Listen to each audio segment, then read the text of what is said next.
আসসালামু আলাইকুম। আজকে হচ্ছে দিয়ে এমন একটা ভর্তা দেখাবো যে কোনো দিন উচ্ছে খায় না সেও চেয়ে খাবে। শুধু তাকে যদি একবার খাওয়াতে পারেন এরকম করে, বিশ্বাস করবেন না, উচ্ছে ভর্তা খেতেও যে এত মজা লাগে বিশ্বাস করাই যাবে না। আমার এমনিতে সেদ্ধ উচ্ছে ভর্তাটাও ভালো লাগে, কিন্তু এভাবে করে দেখলাম ওটার থেকে তো এটা অনেক গুণ ভালো লাগে, মানে জাস্ট ওয়াও। আসসালামু আলাইকুম, কেমন আছেন সবাই? আশা করি ভালো আছেন।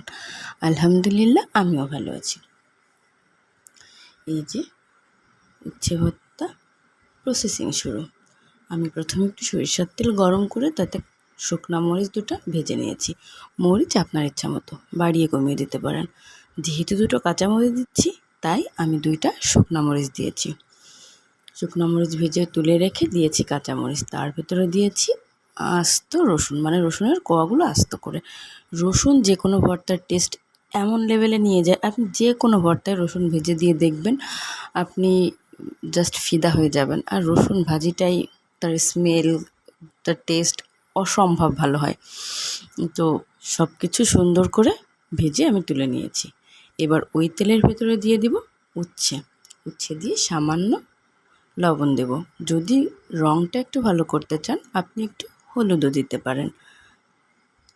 আমি শুধুমাত্র লবণটাই দিলাম। দিয়ে একটু ঢেকে রেখে যতক্ষণ পর্যন্ত সেদ্ধ হবে, মানে সেদ্ধ হয়ে গেলে নামিয়ে ফেলতে হবে। ভাজি করা যাবে না, বেশিক্ষণ রাখলে ভাজি হয়ে যেতে পারে। তো শুধু সেদ্ধটা হবে সেই পর্যন্ত চুলায় রাখলেই হবে। চাইলে হালকা করে একটু পানি দিতে পারেন। অনেক সময় দেখা যায় যে শুধু সেভাবে সিদ্ধ হতে চায় না, তো সেক্ষেত্রে হালকা করে পানি দিতে পারেন। পানি দিয়ে এই দেখুন আমার উচ্ছে কিন্তু সেদ্ধ হয়ে গেছে। তেল তেল ভাবটা আছে, এই তেল সহ আপনি তুলে নিতে পারেন। এই তেল সহ যদি আপনি ভর্তাটা মাখান টেস্টটা ভালো হবে। আবার কাঁচা সরিষার তেল সেটাও দিতে হবে। কাঁচা সরিষার তেল আর কাঁচা পেঁয়াজ ছাড়া আমার মনে হয় কোনো ভর্তার টেস্টই আসে না। আমি হালকা করে অল্প একটু পেঁয়াজও ভেজে নিয়েছি, কারণ আমি কাঁচা পেঁয়াজ দেবো। কাঁচা পেঁয়াজ তো ভর্তায় মাস্টে লাগবেই। এই যে আমার সব উপকরণ রেডি।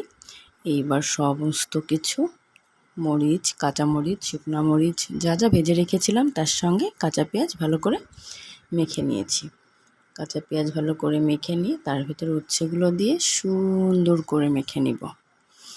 আর দিয়ে দিব অল্প করে সরিষার তেল, মোটামুটি টেস্ট আসার মতো সরিষার তেল। মানে আমি আপনাদের বোঝাতে পারবো না, এতটা লোভনীয়। এখন তো ভিডিও বানাতে গিয়ে আমার খেতে ইচ্ছা করছে, মনে হচ্ছে এক্ষুনি বানিয়ে খাই। বিশ্বাস করুন জিভে পানি চলে আসছে, এতটা টেস্ট। আপনারা জাস্ট একবার খেয়ে দেখবেন, যদি টেস্টে না হয় আমি কি বলেছি, শুধু একবার খেয়ে দেখুন, মানে আপনি পুরোপুরি ফিদা হয়ে যাবেন। আশা করি সবারই ভালো লাগবে। ভালো থাকবেন সবাই। আল্লাহ হাফেজ।